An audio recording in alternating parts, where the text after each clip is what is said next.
వరమ్మదేవి ఊరాలి చారు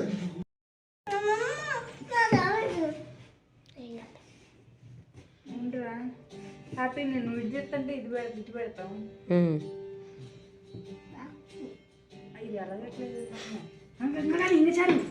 happy new year.